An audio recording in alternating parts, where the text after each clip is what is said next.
Cổ nhân nói, lấy vợ không lấy gò má cao, lấy chồng không lấy lông mày dao. Vì sao? Tướng mạo con người phản ánh đạo đức nội tâm ở một mức độ nào đó. Đây cũng là điều người ta coi trọng khi tính chuyện hôn nhân.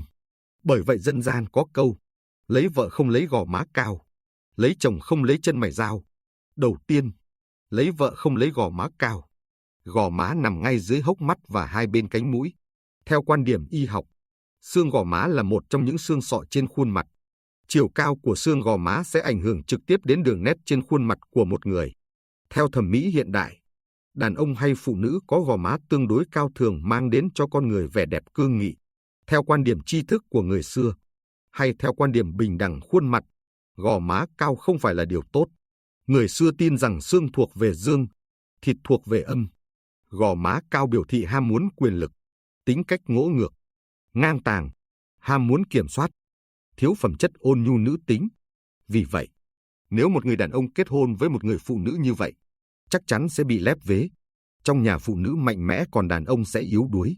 Sách tướng cũng cho rằng, phụ nữ có gò má cao là hình phu khắc tử, khiến chồng dễ bị hình phạt tù tội và xung khắc với con.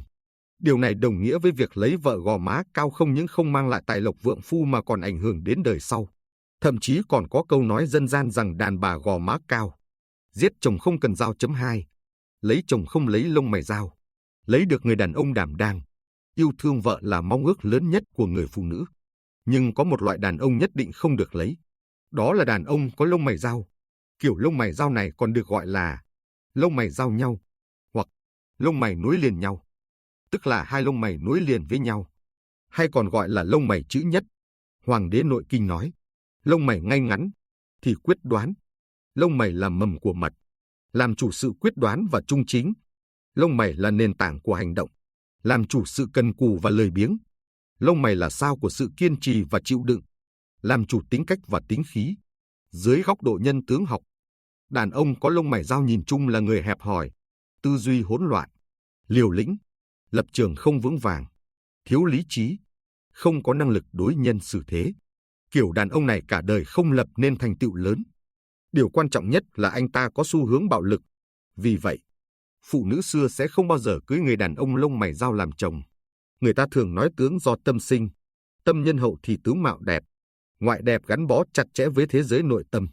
Trong cuộc sống, bạn cũng sẽ thấy rằng hầu hết những người nhân hậu đều có tướng mạo hòa ái, thiện lương và thân thiện, trong khi những người quỷ quyệt và xảo trá lại có tướng mạo gớm ghiếc, ta sợ hãi.